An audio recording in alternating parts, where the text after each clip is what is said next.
Tonight, some franchises are coming to an end, thankfully.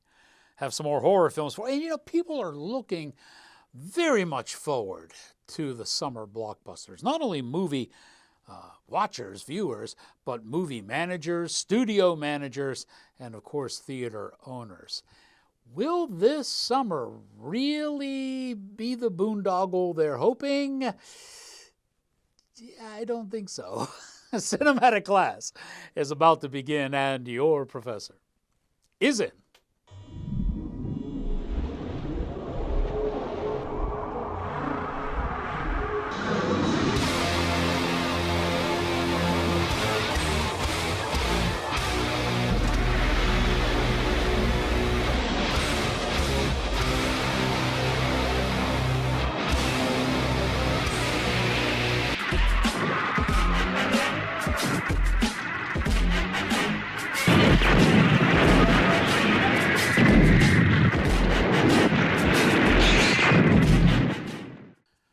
Greetings, salutations, another sundry affair. I am your cinematic professor and purveyor of truth in movies. And before we get started with tonight's procedures, let me tell you that you should keep time with Rex Reel. Yes, in the official Rex Reel store right now, our wall clocks are 40% off. Take a look at these bad boys. Nice looking, huh? But they look really nice in your house or office as well. Keep time with Rex Reel, now at 40% off in the official Rex Reel store. Scope it out while you can. I know a lot of people really look forward to these slasher movies. They are almost cultish in their desire to see these things. And if you're looking for a good slasher film, Mauler is not one of them. It's a movie with more continuity errors than listening to a speech by Sandy Cortez. It opens really with the best scene of the film, and that scene shows the origin of the Mauler. That scene is a little bit confusing, however, because it shows and causes one to wonder how a Mexican couple gave birth to a renegade, religious fanatic white child. None of the deaths in the Mauler are particularly gruesome. That's usually why people go and see these movies. Nor surprising, as is a maxim for horror films, the interracial couple is doomed from the moment they get on screen. Now, the rule for schlocky horror films used to be that the black character, the token black character, would die first, and then the blonde would die second. And then some whiz kid came up with the idea, hey, if we put these two together in an interracial couple, we can eliminate two of them right off the bat. So that's pretty much been the norm, and I've detailed this in some of my earlier reviews on these movies. So as soon as they appear, that's it. They're dying. It's inevitable. Sarah Syverson plays Jen, and Jaden Smith is Adam. Not only are they the token interracial couple, but Jen is also pregnant, so we add a new element here. This is something I'm certain her father will not appreciate, since apparently Adam owes him an awful lot of money, though we're never told why or how much. And Adam is not your typical ghetto black kid. He is more like Chris Tucker's character in Fifth Element. Ruby Rose? Yeah, that type of character. And I'm sure every father wants their teenage daughter with a screaming, screeching black soy boy. No, it just doesn't fit at all. Brett Cuddy plays the Mauler. He's a 7-foot beanpole who has so distorted the Bible after killing his father and mother that, like Jake and Elwood, he feels he is on a mission from God. Writer-director Terrence Hines puts together a tale that has no respect for previous scenes. Doors that are locked in one scene are miraculously opened in another. Characters who are inside the building switch scenes and they're outside the building trying to get in. Makes absolutely no sense. The only thing that'll make sense now is to peel back those veils of time, back to the early Cretaceous period, and check in with the nation's first and only prehistoric film critic, Rex Ryu.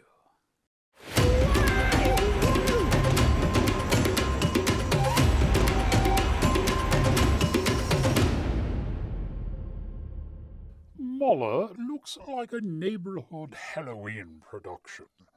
Cinematographer Gene Sung is inconsistent with his framing and lighting. Editor Avo Camborian cannot grasp the concept of the seamless edit. For a slasher movie, the Mauler has minimal gore, and oddly, a character dispatched in the opening reels miraculously appears in a Deus et Machina conclusion. This one needs to go back to the drawing boards.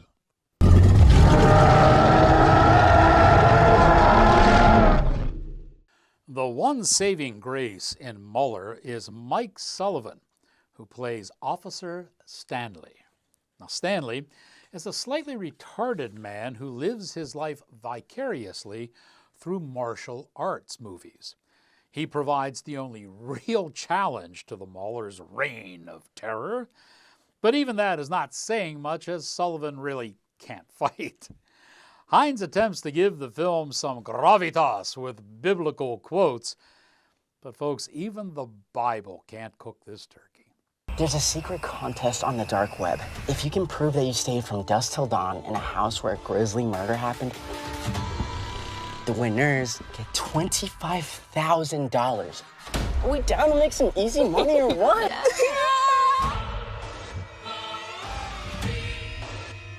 Clearly the house was designed to keep people out. Or to keep people in. Did you hear something? I've given you every opportunity to repent. It will be a long night. Nobody is scared. One final night for you and I. You will be my finest trophy. Sometimes you gotta do the devil's work to earn God's love. Hollywood has a bit of a fascination with female boxers. Now, there are many sports documentary films on women who have entered the squared circle, and there are several notable narrative films like The Fire Inside, $1 Million Baby, which drew accolades for Hilary Swank and Clint Eastwood both, and Girl Fight, the movie that introduced Michelle Rodriguez to the American viewing public. But what if I were to tell you that one of the best female boxing films never shows a boxing ring, or for that matter, the main event? Well, it's true. The movie comes from Ireland and is called Swing Bout. Now, for the most part, the film takes place in the locker room and finally details all of the shenanigans surrounding the boxing game. For an inside look to this film, let's once again peel back those veils of time and enter the early Cretaceous period for the nation's first and only prehistoric film critic, Rex Ryu.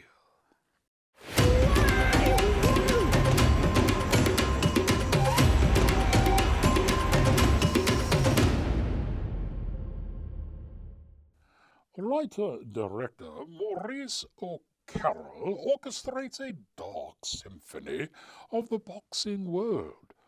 Maurice also edits the film and does so with a quick magnus opus tempo. Mark O'Rourke offers engrossing cinematography with somber lighting, reflecting both the characters and the eventual conclusion. The entire film is enveloped in Brian Pepper's unrelenting score. Together, They make for a grand show.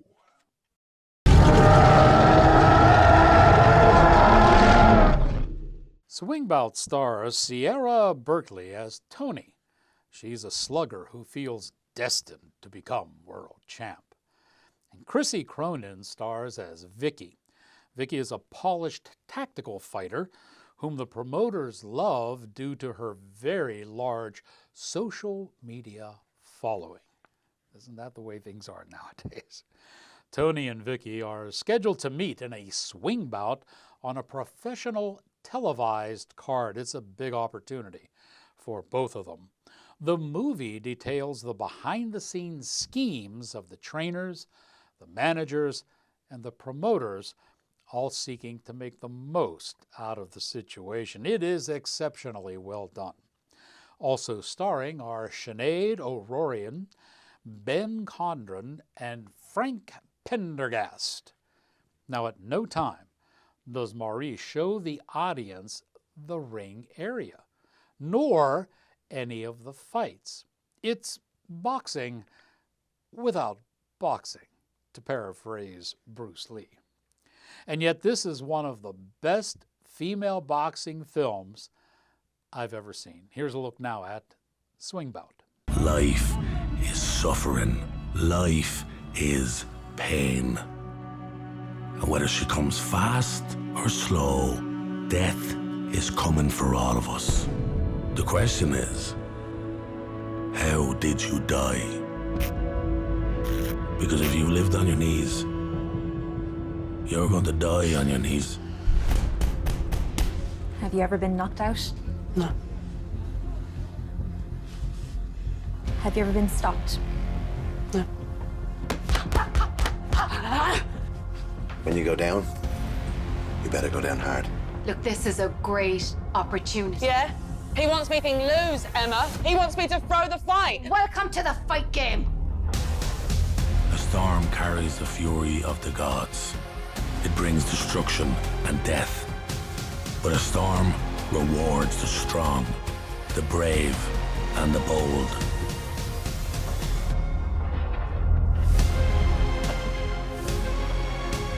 And I can tell you, with great certainty, a storm is coming.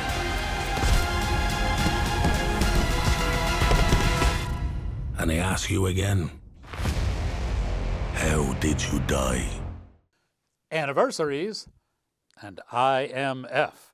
When Outtakes with Rex Reel continues right after this.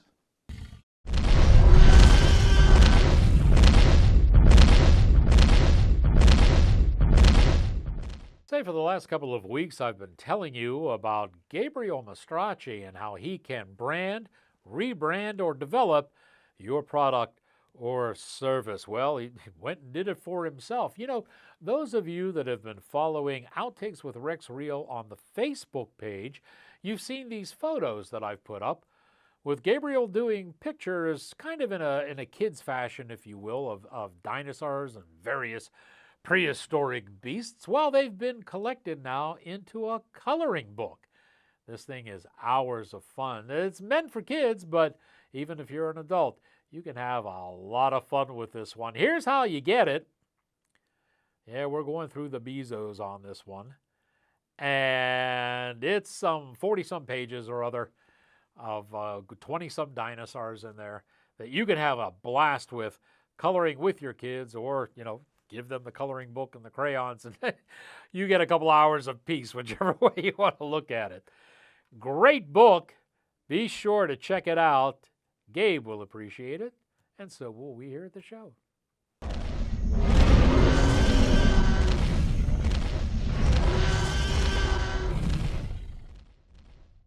Welcome back to the show. You know, I like anniversaries. Hey, this is a big guy. 70th anniversary this year. Yeah. And anniversaries for films, too. And this is one of my favorites, I got to tell you. This is probably the best book to celluloid transition for H.P. Lovecraft that I've come across. The Reanimator. This is now, ladies and gentlemen, I hope you're sitting down, 40 years old. Okay? I know, I felt old too. This is the 40th anniversary edition. The folks at Ignite Films have put this together, and what I have here is the green hypo version. There are other versions. There's a 4K version that has a different front, and there's another version that has a hodgepodge of different formats in there. It's like a mega anniversary thing that you can get as well. But this was an awful lot of fun, this movie. Very adult, but they have made some really big changes on this. Now, the version I have is the Blu-ray version, and it has, well, I'm going to show you this. We'll get a close-up of this, Dave, a little bit later, and what you could show as I'm talking about it. But to give you an idea how they've loaded this up, here's the version, and what they're doing on this is they're showing you both versions, which was the original theatrical version, which was 86 minutes long, and then they have a director's cut, if you will, which is 106 minutes long. So there's an extra 20 minutes thrown in there on that version of the movie. These right here, this paragraph right here, are the brand new features that are included with the disc, and these here are all of the featurettes, behind-the-scenes documentaries, stories, commentaries that came with the movie throughout the 40 years. So this thing, dare I use the old theater phrase, is chock full of wonderful goodness, especially if you were a fan of Jeffrey Combs. This movie really put him on the map as far as horror movies are concerned, and H.P. Lovecraft's Reanimator. It's available now. Let's take a look at the movie.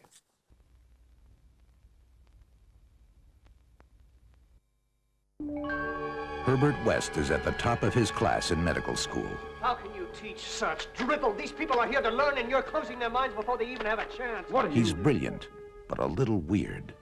I've broken the 6 to 12 minute barrier. I've conquered brain death. His experiments have always been unorthodox. It was dead. But lately they're getting out of hand. And he's just made a discovery that could wake up the dead.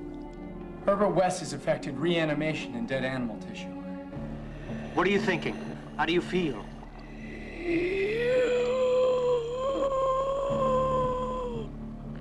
You? 15 cc's of reagent being administered. Once you wake up the dead, you've got a real mess on your hands.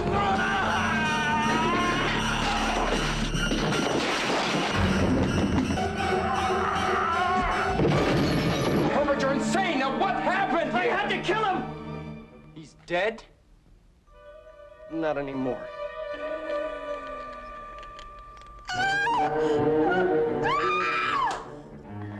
Herbert West brought a lot of dead people back to life, and not one of them showed any appreciation.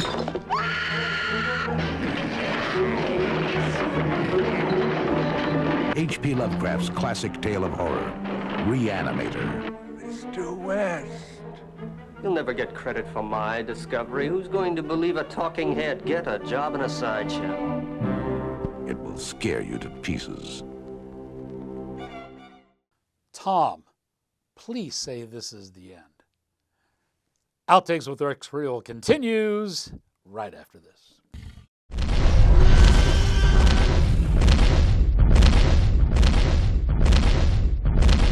Some big and exciting news at House of Fairuza Barbershop. Yes, normally, Mondays are days that barbershops are closed. But because Sam and his crew are so popular now, they are opening up on Mondays for special appointments. That's a day they're typically closed. Think of these bonus appointment slots to help you with your scheduling needs. Monday appointments are available by booking through Booksy. You can get the Booksy app along the Play Store line. Thanks a lot for your support from Sam and the crew, and in return, they're giving you additional time to fit your busy schedule. Brand new Monday appointments at House of Fairuza Barbershop, located at the corner of Drake Road and South Park Road.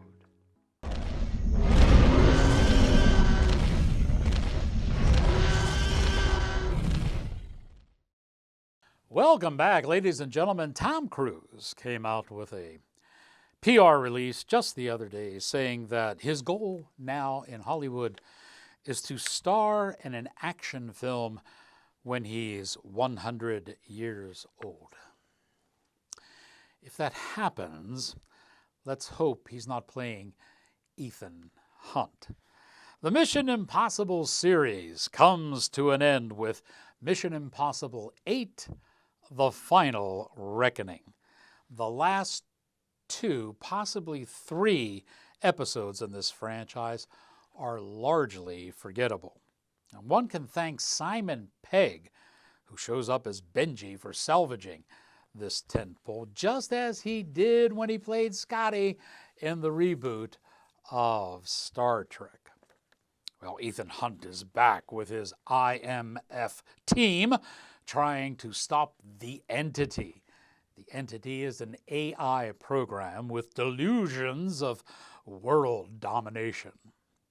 It is the introduction of this antagonist that shifted the Mission Impossible franchise from espionage really into the realm of science fiction, and that really cemented its plummet. Issei Morales returns as Gabriel, the man who desires to control the Armageddon program.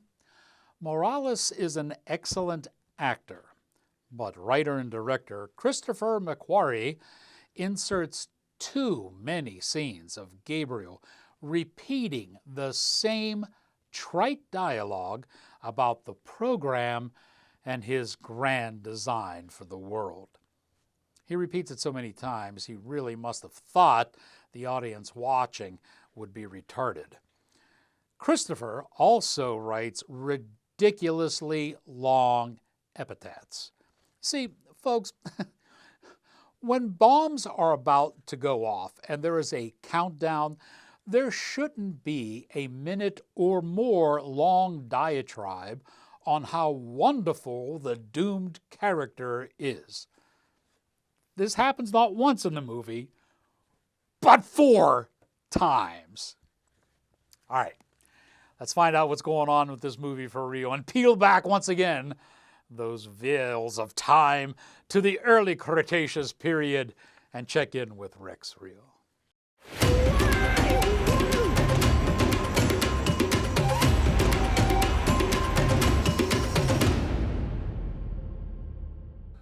This movie is ridiculously long. 3 hours for an action film is never good. Editor Eddie Hamilton drops the ball with most scenes too long and repetitious. Cinematographer Fraser Taggart provides stimulating visuals, but again, segments are repetitious. The submarine and the bi-level plane sequences are so long, they become boring. Even an IMAX showing with enhanced seat rumbling could not augment excitement levels for these scenes. There are so many subplots and plot twists, the movie becomes redundant and gives the impression the IMF team is akin to the Keystone Cops. How many times can you lose a key? How many times can you misjudge an outcome? Let this be the last one.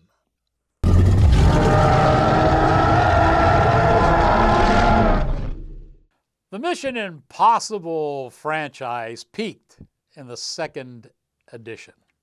I've said that all the time, and I'm not changing my mind on this. In the second one, John Woo was the director, and there's nobody that does action better than John Woo, even though he's officially retired. Now, okay, let me explain this to you because I have to do it every time I say this. Tom Cruise is not a fighter, okay?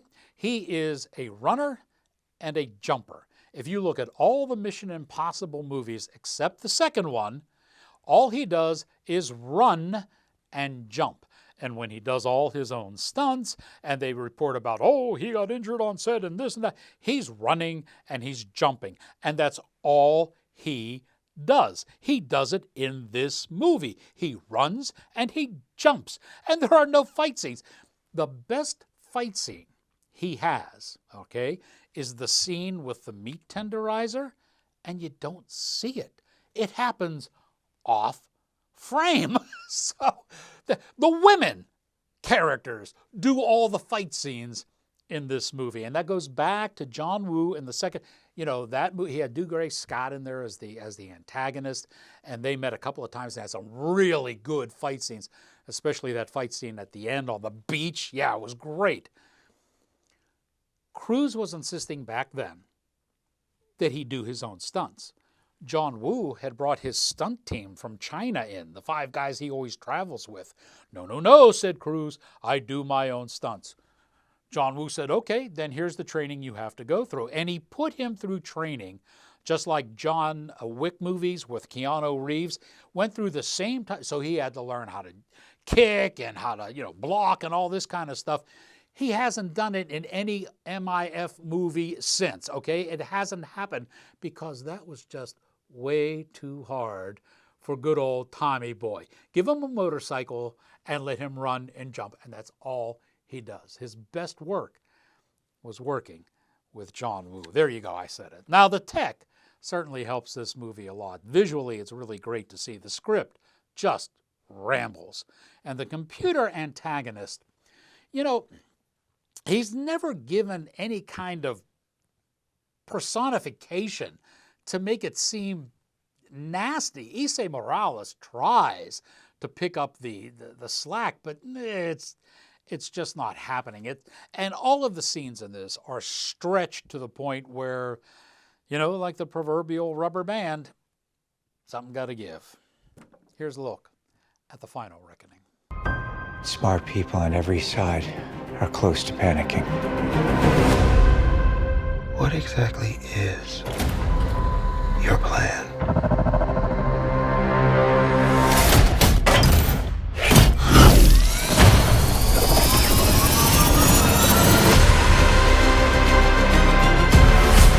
Your team has been betrayed, Ethan.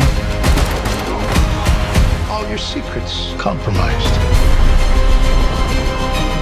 Everything you are,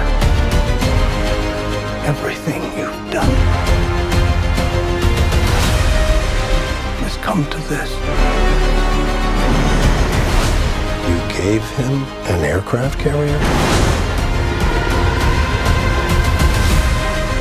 Our lives are the sum of our choices.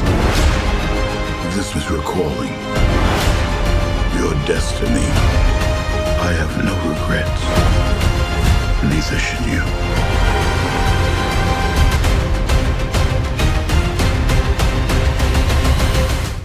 Say, by now you know there are a lot of movies that I do exclusively online and they don't appear here on the show. I'd like to point out that currently online, reviews that I do for movies you can watch are Stitch, Lilo and Stitch, I should say, Old Lady with a Knife, you're going to like that one, Ballerina, How to Train Your Dragon, that's the live action adventure, if you will, based on the cartoon, and a movie which is absolutely excellent. It's an indie, and it's called Self-Driver. You can find all of those on the social sites. I'm doing reviews for those in there. They won't appear on the TV show. You owe it to yourself to check out the reviews for that. We are done and filled up our half hour's worth of time. So until next time, now that you have learned what you have learned, here endeth your lesson.